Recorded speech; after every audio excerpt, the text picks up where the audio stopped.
Hello दोस्तों, good morning. स्वागत है एक बार फिर से आप सभी का एमजेटी एजुकेशन में। दोस्तों आज है 28 जून। आज की वीडियो में हम लोग बात करेंगे 28 जून 2022 के मोस्ट इंपोर्टेंट करंट अफेयर के क्वेश्चंस के बारे में। वीडियो अगर पसंद आए वीडियो को लाइक और शेयर जरूर कर देना। चैनल पर नए आए हो चैनल को सब्सक्राइब करके बेल आइकन को जरूर प्रेस करना, जिससे आने वाली वीडियोज का नोटिफिकेशन आप तक पहुंचता रहे।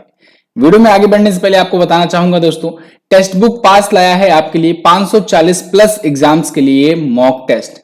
इस मॉक टेस्ट में दोस्तों अगर आप सॉल्व करते हो तो आप बहुत ही बेहतरीन तरीके से अपना स्कोर बूस्ट कर सकते हो।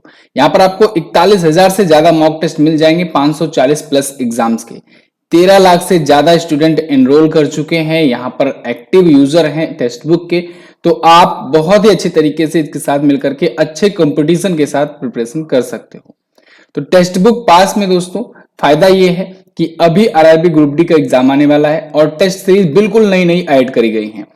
आपने देखा एनटीपीसी सीबीटी 2 का जब एग्जाम था तो पहले लेवल 4 लेवल 6 एग्जाम में थोड़ा सा दोस्तों लेवल बहुत हाई आ गया था, तो इसकी वजह से टेक्स्ट बुक ने दोबारा से पूरा का पूरा नया जनरेट करके क्वेश्चन जो है फिर से फ्रेश बिल्कुल डाला। और उसके बाद एनटीपीसी सीबीटी 2 का जो भी एग्जाम हुआ उसमें बहुत ही अच्छे तरीके से क्वेश्चन पूरे के पूरे मैच करे। तो मतलब बिल्कुल वही पैटर्न रहा। ऐसे ही आरआरबी ग्रुप डी एग्जाम आपका लगा हुआ है और इसके लिए बहुत ही अच्छे तरीके से अपडेटेड मॉक टेस्ट जो है वो आया हुआ है। ये आपको एमजेटी कूपन कोड यूज करने पर 10% का डिस्काउंट भी दे रहा है। तो आप कूपन कोड डिस्क्रिप्शन में दिए गए लिंक से जाकर के एंटर कर सकते हैं। याद रखिएगा एमजेटी एंटर करोगे तो आपको 10% का डिस्काउंट मिलेगा। अच्छा, एक चीज और, अभी प्राइजेस बढ़ने वाले हैं, ये 1 तारीख से प्राइजेस बढ़ाने की सोच रहे हैं। तो आप लोग जल्दी कीजिए, देर मत कीजिए, वरना ऐसा ना हो कि आपको बाद में पछताना पड़ जाए। अभी लेने पर आपको 360 रेट्स में ये मिल जाएगा। Link is in the description, जाओ और इसको परचेज करो टेक्स्ट बुक पास को। अब बात करते हैं लास्ट डे के क्वेश्चंस की, कहीं भूल ना जाओ, कर लेते हैं क्विकली रिवीजन। मध्य प्रदेश ने दोस्तों पहली बार रणजी ट्रॉफी जीता है मुंबई को हरा करके। प्रधानमंत्री नरेंद्र मोदी जी ने वाणिज्य भवन और निर्यात साइट का उद्घाटन किया। दिल्ली एयरपोर्ट दोस्तों ये पूरी तरीके से हाइड्रो और सोलर एनर्जी पर चलने वाला भारत का पहला एयरपोर्ट बन गया है। बेल्जियम में अब पीयूष गोयल जी ने मैंगो फेस्टिवल का उद्घाटन किया है। इससे पहले बहरीन में किया गया था। कहां पर? बहरीन में मैंगो फेस्टिवल का अभी आयोजन किया गया था। भारत सरकार ने एनडीपीएस को वित्त मंत्रालय से गृह मंत्रालय में ट्रांसफर करने का फैसला लिया है।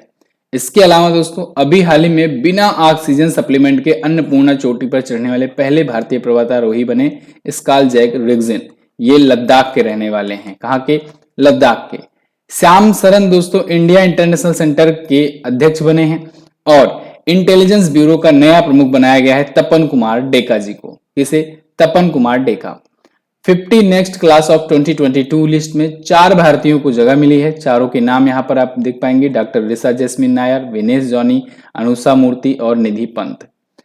यूरोपियन यूनियन ने 3 नए देशों को शामिल करने की घोषणा करी है, यूक्रेन, मोल्दोवा और जॉर्जिया। इन 3 का नाम आपको याद रखना है। यूरोपियन यूनियन में अब कुल सदस्य देशों की संख्या हो जाएगी 30, अभी वर्तमान में है 27। अब बात करेंगे आज के दिन के शानदार क्वेश्चन की। ये तो कल के दिन के क्वेश्चन थे जिनका आपने रिवीजन किया। तो आज का पहला क्वेश्चन है आपके लिए, भारतीय ओलंपिक संघ का कार्यवाहक अध्यक्ष किसे बनाया गया? तो भारतीय ओलंपिक संघ के दोस्तों कार्यवाहक अध्यक्ष बनाए गए अनिल खन्ना जी। अभी तक दोस्तों नरेंद्र ध्रुव बत्रा, या कहें जिसे नरेंद्र बत्रा के नाम से हम लोग बेटर जानते थे, तो नरेंद्र बत्रा जी पर कई सारे आरोप लगे और फिर इनको पद छोड़ने के लिए कहा गया था। कुछ दिन पहले ही मैंने ये क्वेश्चन कवर किया था कि इन्होंने इस्तीफा दे दिया है। तो अब इनकी जगह पर अनिल खन्ना जी को नियुक्त किया गया है। यहां पर आप आर्टिकल देख पाएंगे, Anil Khanna named as the acting president of international Olympic association. Okay, तो ये नरेंद्र बत्रा जी की जगह पर आएंगे जिनको दिल्ली हाईकोर्ट ने हटा दिया था अवमानना की कार्यवाही में। इंडियन ओलंपिक एसोसिएशन के बारे में बात करेंगे तो 1927 की स्थापना हुई थी इसकी और नई दिल्ली में हेडक्वार्टर है। सेक्रेटरी जनरल हैं राजीव मेहता जी। एक पॉइंट और, ये भारतीय ओलंपिक संघ है। अगर आपसे पूछा जाए इंटरनेशनल ओलंपिक कमेटी आईओसी, इसके अध्यक्ष कौन है तो आप बताएंगे थॉमस बॉक जी हैं। कौन है? थॉमस बॉक हैं। अच्छा, इसकी स्थापना कब हुई थी तो आप बताएंगे 1894 में हुई थी। किस तारीख को हुई थी तो 23 जून को हुई थी। और इसीलिए 23 जून को क्या मनाया जाता है? अंतरराष्ट्रीय ओलंपिक दिवस, जो अभी आप लोगों ने सेलिब्रेट किया। ठीक है, क्योंकि अभी ज्यादा दिन तो हुए नहीं, आज 28 जून है, 23 जून को ये सेलिब्रेट किया गया था अंतर्राष्ट्रीय ओलंपिक दिवस। तो इंपॉर्टेंट है, पूछा जाएगा आपसे। अच्छा, इसी के 2 वर्ष से यानी 1896 से आधुनिक ओलंपिक खेलों की शुरुआत हो गई। एथेंस में पहला खेला गया था। क्लियर है? चलो आगे देखते हैं। अच्छा, कुछ नियुक्तियां हुई हैं, उनको हम लोग कवर करके चलते हैं। बिना रिवीजन के तो काम चलने वाला नहीं है। रिसेंटली जो जो भी नियुक्तियां हुई हैं एक बार नजर जरूर डाल दो और स्क्रीनशॉट ले लो। आज काम करो ना इसको आप अपने प्रोफाइल फोटो पर लगा लो, डीपी पर लगा लो और स्टेटस पर लगा लो। इससे क्या होगा, आपके साथ साथ जो भी लोग पढ़ेंगे ना उनका भी फायदा हो पाएगा। और अगर आप कोई चीज देने के लिहाज से, देने के मकसद से अगर आप कोई चीज करते हो ना, चाहे वो ज्ञान हो चाहे वो कुछ भी चीज हो, तो उसमें वृद्धि होती है। ठीक है, तो ये मानसिकता से मत रहिएगा कि अगर मैं स्टेटस लगा दूंगा तो हमारे जो कंपटीटर हैं या हमारे यार दोस्त हैं वो लोग भी पढ़ लेंगे। नहीं, अगर आप कुछ पॉजिटिव चीजें शेयर करते हो तो पॉजिटिविटी आपके अंदर भी आएगी। तो फिलहाल हम लोग शुरू करते हैं। नितिन गुप्ता सीबीडीटी के नए अध्यक्ष बने हैं। अभी ये क्वेश्चन मैं आगे कवर करूंगा, चूंकि यहाँ पर सारी नियुक्तियां लिख ही रहा था तो फिर मैंने कहा इसको भी ऐड कर ही देते हैं। एसएस मुंद्रा जी, ये बॉम्बे स्टॉक एक्सचेंज के नए अध्यक्ष बने हैं। और कल मैंने एक क्वेश्चन में लास्ट में रिवीजन के टाइम पर थोड़ा सा जल्दबाजी में सेबी बोल दिया था। याद रखिएगा, सेबी की दोस्तों माधवीपुरी बुच हैं। ठीक है, ये बीएससी के बने हुए हैं। परमेश्वरन अय्यर जी, ये नीति आयोग के नए सीईओ बने हैं। दिनकर गुप्ता एनआईए के नए अध्यक्ष बने हैं। तपन कुमार डेका इंटेलिजेंस ब्यूरो के नए अध्यक्ष बने हैं। मयंक कुमार अग्रवाल, ये प्रसार भारती के महानिदेशक का एक्स्ट्रा चार्ज पाए हुए हैं। ए मणिमेखलाई जो हैं यूबीआई की, यूनियन बैंक ऑफ इंडिया की पहली महिला प्रबंध निदेशक हैं। जुल्फिकार हसन, ये नागरिक उड्डयन सुरक्षा ब्यूरो के नए महानिदेशक बनाए गए हैं। राजेश गेरा को दोस्तों राष्ट्रीय सूचना विज्ञान केंद्र का महानिदेशक बनाया गया है। और वहीं एसएल थाउसेन को एसएसबी का नया महानिदेशक बनाया गया है। अगला, किस राज्य में पहली बार दुर्लभ मांसाहारी पौधों की प्रजातियों की खोज हुई? तो अभी हाल ही में उत्तराखंड में दोस्तों पहली बार दुर्लभ मांसाहारी पौधे की प्रजाति की खोज हुई है। यहाँ पर आप आर्टिकल देख पाएंगे, अल्ट्रा रेयर कार्निवोरस प्लांट यूट्रिकैलेरिया और फोर्सेलेटा, ये इसका नाम है। ठीक है ना, found India's Uttarakhand state for the first time. तो ये पाया गया है अभी हाल ही में, दुर्लभ कीट बच्ची पौधा है ये। 36 साल बाद भारत में ये देखा गया है। नाम क्या है? यूट्रिकुलरिया फोर्सेलेटा। ओके, तो ये इसका साइंटिफिक नेम है। तो अभी जर्नल ऑफ जापानी बॉटनी में एक पत्रिका है जो कि वहां पर ये पब्लिश किया गया इसके बारे में। अच्छा, ये उत्तराखंड की बात हो रही है। उत्तराखंड भी पिछले दिनों में भी चर्चे में था। क्यों चर्चे में था? उत्तराखंड में दोस्तों अभी हाल ही में पहला लिक्विड मिरर टेलीस्कोप लगाया गया है। पहला लिक्विड मिरर टेलीस्कोप लगाया गया है। इसके अलावा दोस्तों यहीं पर वर्ल्ड बैंक ने वर्षा आधारित खेती को मंजूरी देने के लिए सहायता करने की घोषणा करी हुई है। इसके अलावा यहाँ के हाई कोर्ट के चीफ जस्टिस बने हैं नए। कौन बने हैं? विपिन सांघी जी। कौन? विपिन सांघी, ये नए यहाँ के हाई कोर्ट के चीफ जस्टिस बने हैं। फिलहाल हम लोग बात करेंगे उत्तराखंड से स्टैटिक्स की। तो आप यहाँ पर देख पाएंगे उत्तराखंड ये रहा। ठीक है, 9 नवंबर सन 2000 को उत्तर प्रदेश से अलग हुआ 13 जिलों के साथ और उत्तरांचल के नाम से अलग हुआ। आगे चल करके 2007 में इसका नाम बदलकर उत्तराखंड किया गया। Dehradun winter capital, Gairsain is the summer capital. और बीजेपी के पुष्कर सिंह धामी यहाँ के हैं चीफ मिनिस्टर। गवर्नर है lieutenant general Gurmeet Singh, chief justice Vipin Sanghi. बाकी झीलों के बारे में और चीजों के बारे में तो आप जानते ही हो। जिम कॉर्बेट नेशनल पार्क का नाम बदल करके अब रामगंगा कर दिया गया है। रामगंगा नेशनल पार्क होगा ये। ठीक है, भारत का सबसे पुराना नेशनल पार्क है जिम कॉर्बेट नेशनल पार्क। पहले हेली नेशनल पार्क के नाम से जाना जाता था। अगला, भारत सरकार ने किस बैंक के साथ मिलकर एकीकृत पेंशन पोर्टल शुरू करने की घोषणा की है? तो इंडियन गवर्नमेंट ने अभी हाल ही में घोषणा करी है कि वो एसबीआई के साथ मिलकर, स्टेट बैंक ऑफ इंडिया के साथ मिलकर के एक यूनिफाइड पेंशन पोर्टल लॉन्च करेगा। यहां पर आप आर्टिकल देख पाएंगे, government dept to collaborate with SBI to create integrated pension portal. तो इंटीग्रेटेड पेंशन पोर्टल ये लॉन्च किया जाएगा। ठीक है, तो इसके लिए पेंशन और पेंशन भोगी कल्याण विभाग जो है, यानी कि department of pension and pensioners welfare जो है, इसने एसबीआई के साथ साझेदारी करी हुई है। मैं तेजी से क्यों चल रहा हूं? मैं तेजी से इसलिए चल रहा हूं क्योंकि अब 20 से 22 मिनट में वीडियो को खत्म भी करनी होती है। ठीक है, नहीं तो आप लोग फिर कमेंट में लिखते हो इधर उधर, तो इस वजह से थोड़ा सा आप लोग भी स्पीड में चलिए। ओके, एसबीआई जो है इसके चेयरमैन कौन है? दिनेश कुमार खारा जी हैं। एमडी कौन है? एमडी देखिए कौन कौन है, आलोक कुमार चौधरी जी भी हैं और भी 3 और एमडी होते हैं इसके। हेडक्वार्टर मुंबई में है और 1 जुलाई 1955 में इसकी स्थापना हुई थी। अगला, यहां पर भी आप सेम चीज देख पाएंगे एसबीआई के बारे में। 1921 में इंटीग्रल बैंक ऑफ इंडिया था, उसका नाम आगे चल करके बदल करके 1955 में कर दिया गया एसबीआई। हाल ही में किसको गोल्डन अचीवमेंट अवार्ड से सम्मानित किया गया है? गोल्डन अचीवमेंट अवार्ड से दोस्तों अभी हाल ही में विजय अमृतराज जी को सम्मानित किया गया है। ये यहां पर आप आर्टिकल देखेंगे तो बेटर अच्छे से समझ में आएगा। India's Vijay Amritraj honoured with golden achievement award by ITF के द्वारा ये पाए हुए हैं and international tennis hall of fame. तो international tennis hall of fame में भी इनको शामिल किया गया है आईटीएफ के द्वारा। कहां पर आयोजित हुआ था? लंदन में। विजय अमृतराज दोस्तों ये भारत के पूर्व टेनिस खिलाड़ी रह चुके हैं, चेन्नई के रहने वाले हैं और इनको अभी हाल ही में international tennis hall of fame में शामिल किया गया है। गोल्डन अचीवमेंट अवार्ड से भी सम्मानित किया गया है। अगला, हाल ही में मिली जानकारी के अनुसार जीएसटी परिषद में निम्न में से किस पर 28% जीएसटी लगने की तैयारी में है? तो देखिए ये बड़ा इंपॉर्टेंट क्वेश्चन है दोस्तों। अभी आ रहा है 1 जुलाई और आप सबको पता है 1 जुलाई 2017 को ही जीएसटी लागू हुआ था और इस बार साल कौन सा है? बड़ा इंपॉर्टेंट ईयर है 2022। क्यों इंपॉर्टेंट है? क्योंकि जीएसटी लागू हुए 5 साल पूरे होने वाले हैं। अब देखिए दोस्तों दो चीजें हैं, मैं इस पर एक वीडियो एक्चुअली में बनाने वाला था तो इसी वजह से थोड़ा सा रिसर्च कर रहा था, जो मैं आपको एक्स्ट्रा चीजें बता रहा हूं, बाकी चीजें तो आपको पता ही होगी जीएसटी से।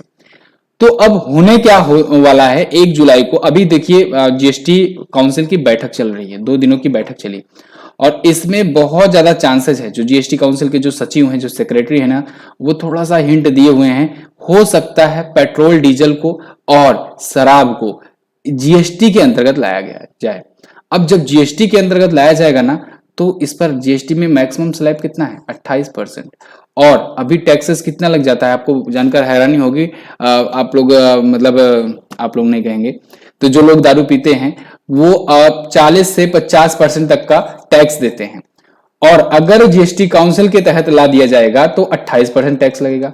यानी जो बियर आपको 100 में मिलती थी अब मिलेगी कितने में? 60 या 67 या 70 रुपए में के आसपास में मिलेगी। जो पेट्रोल दोस्तों 100 में मिलती थी वो अब अगर इसको ला दिया गया तो 70 रुपए में मिलेगी। ठीक है, मतलब ये नहीं कह रहा हूं मैं कि हाँ ये 1 जुलाई को लागू ही होगा ही, लेकिन बहुत ज्यादा चांसेस हैं कि अगर इन दोनों को लाया गया जीएसटी के तहत तब ये चीजें देखने को मिलेंगी आपको। फिलहाल यहाँ पर देखिए 28% ये तो लाने की, ये तो कंफर्म है, जो मैं आपको यहाँ पर क्वेश्चन लेकर के बता रहा हूँ। जो कंफर्म होता है वही मैं क्वेश्चन लेता हूँ, भले से एक दिन बाद आपको मिले। तो ऑनलाइन गैम्बलिंग और ऑनलाइन गेमिंग, पबजी वाले, कसिनो, ये सभी जो हैं ये सभी 28% जीएसटी के तहत आएंगे। उपरोक्त सभी आप यहाँ पर लगाएंगे, यहाँ पर आप आर्टिकल देख पाएंगे। 28% GST likely on casino, online gaming and horse racing. Okay, जो भी आपका दोस्तों जो लॉटरी टाइप का, लॉटरी पर तो एक्चुअली में पहले ही लगा करता था, लेकिन अब online gaming, casino, race course, इन सब पर भी 28% टैक्स स्लैब के तहत जीएसटी लगेगा।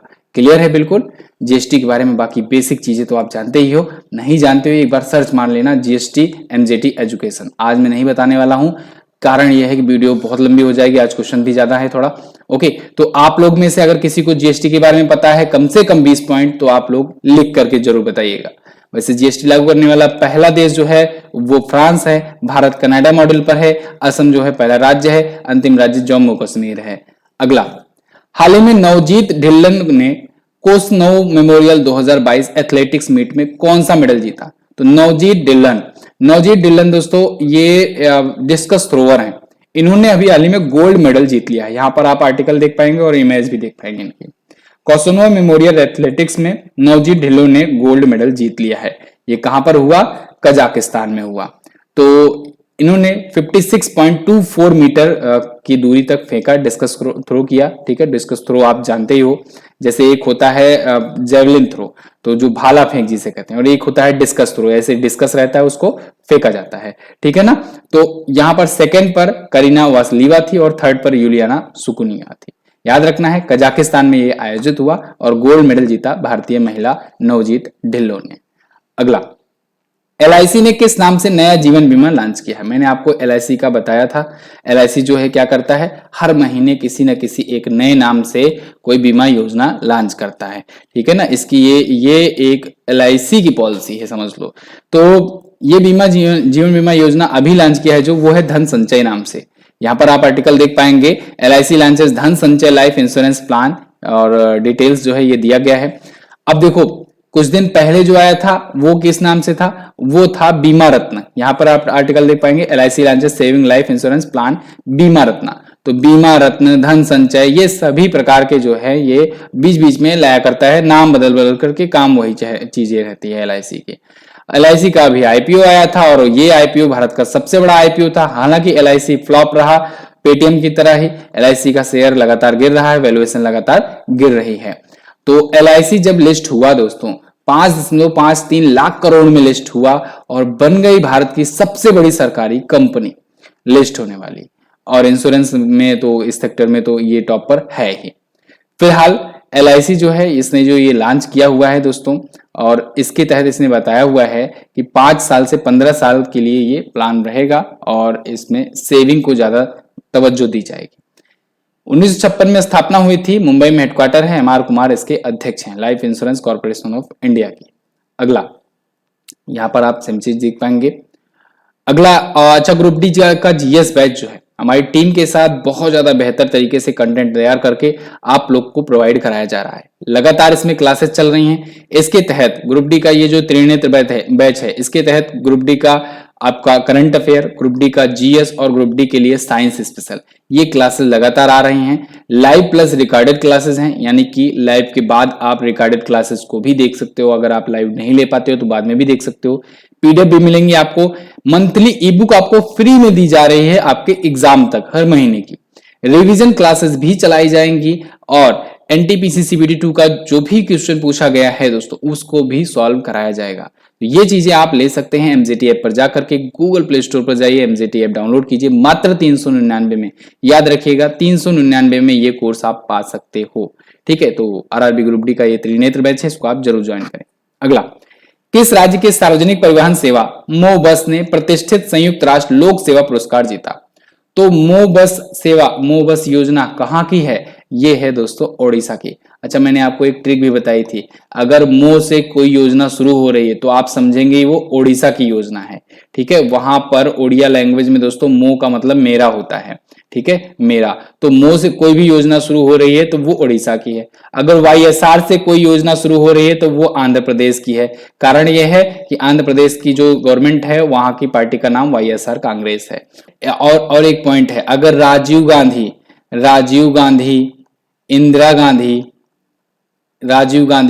गांधी के नाम से कोई योजना शुरू हो रही है आज के टाइम पर, तो या तो वो राजस्थान की है या तो वो छत्तीसगढ़ की है। ध्यान रखिएगा, ये सब देखिए छोटा छोटा ना, मतलब कॉमन सेंस है, ट्रिक है। अगर इनको आप इस्तेमाल करोगे ना तो अगर आपको आंसर नहीं भी पता रहेगा तब भी आप आंसर कर ले जाओगे। कारण ये है कि राजीव गांधी, इंदिरा गांधी, ये सब भी देखो कांग्रेस से हैं और कांग्रेस पार्टी की सरकार कहाँ कहाँ पर है, छत्तीसगढ़ में है और राजस्थान में है। तो ये लोग उन नाम से योजना। देखिए मैं यहाँ पर बोल रहा हूं तो आप इसको थोड़ा सा कंट्रोवर्शियल स्पीच मत लीजिएगा। आप जितनी योजनाएं अभी लॉन्च हुई है ना रिसेंटली, आप जाकर के मैच करा करके देख लीजिए, ये ट्रिक जरूर काम आएगी आपको। ठीक है, जितनी भी राजीव गांधी, इंदिरा गांधी, इन सबसे रिलेटेड योजना अभी आ रही हैं या कोई चीजें आ रही हैं वो राजस्थान से होंगी या तो आपको छत्तीसगढ़ से मिलेंगी। तो ये सब चीजें आप याद करोगे, बहुत आसान हो जाएगा आपको पढ़ना। ये छोटी छोटी ट्रिक अगर अपने आप से बनाओगे। ओके, यहाँ पर मोबस आप देख सकते हैं, मोबस योजना जो है यूएन पब्लिक सर्विस अवार्ड जीता है। अच्छा, अभी हाल ही में यूनाइटेड नेशन का लोक सेवा दिवस भी मनाया गया। कब मनाया गया? 23 जून को मनाया गया। वो भी ओलंपिक दिवस के दिन मनाया जाता है, United nation public service day, और उसी दिन इनको सम्मानित किया गया उड़ीसा की मोबस सेवा को। मोबस सेवा उड़ीसा में 2018 से ही चल रही है और यहाँ पर अब तो मो राइड भी लाया गया है। मो राइड के तहत मो ई राइड के तहत ई रिक्शा प्रणाली जो है, सिस्टम जो है वो भी शुरू किया गया है। बाकी उड़ीसा के बारे में तो आप बेसिक जानते ही हो। आगे बढ़ते हैं। भारतीय वायुसेना ने किस देश की वायुसेना के साथ सामरिक नेतृत्व कार्यक्रम में हिस्सा लिया? तो इंडियन एयरफोर्स ने दोस्तों अभी हाल में इजिप्टियन एयरफोर्स के साथ मिलकर के सामरिक नेतृत्व कार्यक्रम में, या कहें कि एक एक्सरसाइज में हिस्सा लिया है। ये एक्सरसाइज वो सैन्याभ्यास वाला मत समझिएगा, बड़ा वाला मतलब लड़ाई के लिए। ये एक प्रकार से ट्रेनिंग के लिए था। ठीक है ना, ट्रेनिंग देने के लिए था, एक यूनिक टैक्टिकल एक्सपीरियंस प्रोवाइड करने के लिए था इंडियन एयरफोर्स और इजिप्ट के एयरफोर्स के बीच में। तो ये 1 महीने तक चलेगा। ठीक है, तो यहाँ पर भारत का 3 सुखोई 30 MKI विमान गया है और 2 C-17 परिवहन विमान गए हुए हैं। C-17 आप जानते हो ग्लोब मास्टर कहा जाता है, बहुत बड़ा होता है। मिस्र के काहिरा में दोस्तों ये हो रहा है और भारत की अगर बात करें चीफ ऑफ एयर स्टाफ या कहें कि भारतीय वायुसेना के अध्यक्ष कौन है, एयर चीफ मार्शल विवेक राम चौधरी जी हैं। अगला देखते हैं, हाल ही में किस बैंक ने नैनीताल बैंक के साथ मिलकर को ब्रांडेड कॉन्ट्रैक्टलेस रुपे क्रेडिट कार्ड पेश किया? तो अभी हाल ही में दोस्तों बैंक ऑफ बड़ौदा ने नैनीताल बैंक के साथ मिलकर को branded contactless RuPay credit card पेश किया है। अब ये क्वेश्चन देखिए आपको कम इंपॉर्टेंट लग रहा होगा, लेकिन एक्चुअली में ये इंपॉर्टेंट है। कारण ये है कि नैनीताल बैंक को स्थापित हुए दोस्तों 100 वर्ष पूरे हो गए हैं। देखिए 1922 में गोविंद बल्लभ पंत जी ने, पंडित गोविंद बल्लभ पंत जी ने इसको स्थापित किया हुआ था। आप हमें कमेंट करके बताएंगे कि गोविंद बल्लभ पंत जी उत्तर प्रदेश के किस पद पर मतलब दोस्तों पद ग्रहण करने वाले पहले व्यक्ति बने थे। उत्तर प्रदेश के स्वतंत्रता के बाद किस पद पर होने वाले ये पहले व्यक्ति थे? कमेंट बॉक्स में बताइए। बड़ा अच्छा क्वेश्चन है, पूछा जाता है यूपी लेवल के जो भी एग्जाम होते हैं उसमें पूछा जाता है। तो 1922 में स्थापना हुई थी नैनीताल बैंक और उसके अब हो गए हैं 100 वर्ष पूरे। तो इसलिए नैनीताल बैंक के बारे में जानना आपके लिए जरूरी है। तो इसने अभी हाल ही में बैंक ऑफ बड़ौदा के साथ की हुई है साझेदारी। अब बैंक ऑफ बड़ौदा के साथ मिलकर के ये क्या कर रहा है, एक को branded contactless RuPay credit card launch कर रहे हैं, यानी कॉन्टैक्टलेस होगा, ये रुपे क्रेडिट कार्ड होगा। क्लियर है? तो बैंक ऑफ बड़ौदा और नैनीताल बैंक जो है ये मिलकर के काम कर रहे हैं इस पर। अब बैंक ऑफ बड़ौदा जो है फाइनेंशियल सॉल्यूशन लिमिटेड के द्वारा ये लॉन्च किया जा रहा है। नैनीताल बैंक के वर्तमान में एमडी और सीईओ हैं दिनेश पंत। स्थापना हुई थी 1922 में। हाल ही में सीबीडीटी के नए अध्यक्ष कौन बने?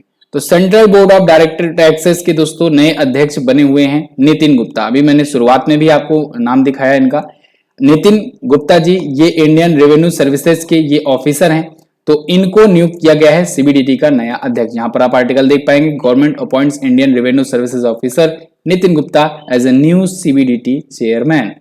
तो ये अब होंगे 1986 बैच के रेवेन्यू सर्विस के ऑफिसर हैं।